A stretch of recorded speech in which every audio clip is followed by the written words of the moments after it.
Bonjour, je voudrais vous parler de mon nouveau roman qui s'appelle Au malheur de l'identité, qui pose une question d'ailleurs que beaucoup se posent à l'heure actuelle.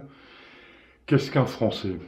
Cette question, Édouard Després, donc le personnage principal de mon roman, se la pose, et se la pose de manière obsessionnelle. Tellement obsessionnelle qu'il en vient à douter de ses origines.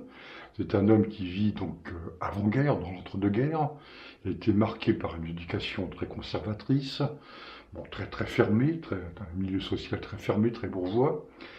Et ses condisciples lui font observer, donc, à cause de son physique, brun, très brun, les yeux noirs, qu'il est peut-être d'origine juive, peut-être un maran, un juif converti qui se serait fondu donc en quelque sorte clandestinement dans la chrétienté.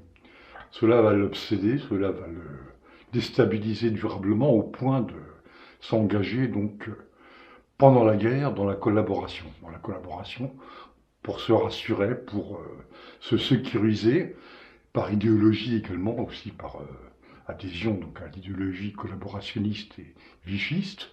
Il va pas en particulier fréquenter donc un certain Maurice Strootmans, qui est membre du PPF de Doriot, et cela va l'amener donc aux pires errements, à collaborer, donc à écrire des articles dans Je suis partout, dans Le Matin, et à se faire juger donc à la Libération pour indignité nationale, pour trahison, et il sera condamné donc.